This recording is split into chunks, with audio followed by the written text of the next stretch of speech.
Across the world, it doesn't matter where you are, in executive boardrooms, in offices and suites, there's a discussion going on about how to make sure that you treat people fair and equal.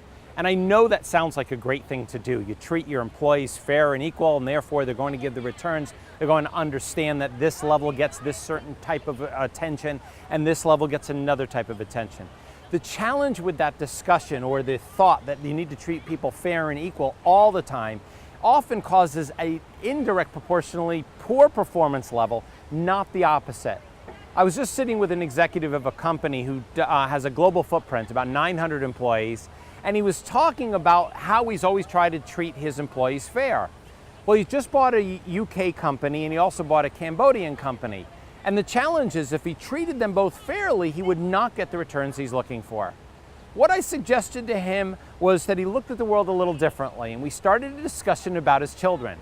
He has a boy and a girl, and during his course of his life, he has tried to treat them fairly, trying to give them the same opportunities each way, all the way up the rung.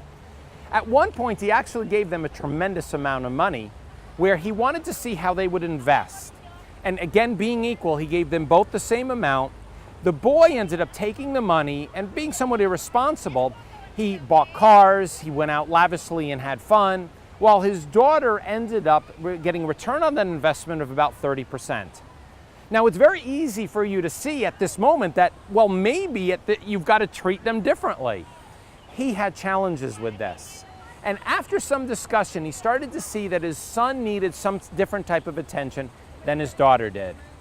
Well, it's no different in business. When you go to work every day, you've got a group of people who work with you. They could be working directly with you or through other reports. The challenge is if you try to treat them all equally, they won't get what they need.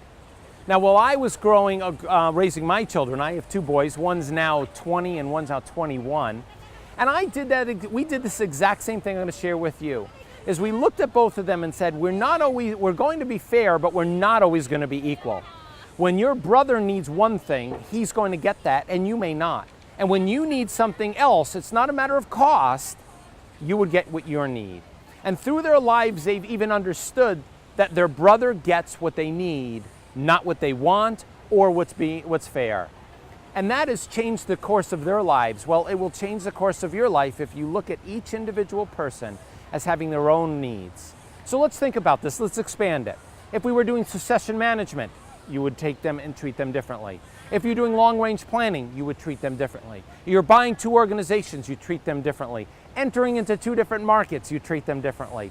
No matter what you do, there's an opportunity to be fair, but be unequal and give people what they need. My recommendation to you is to slow down, do your planning well, and come up with a solution that best fits the people that you're dealing with. With that, I think your life will change. Good luck.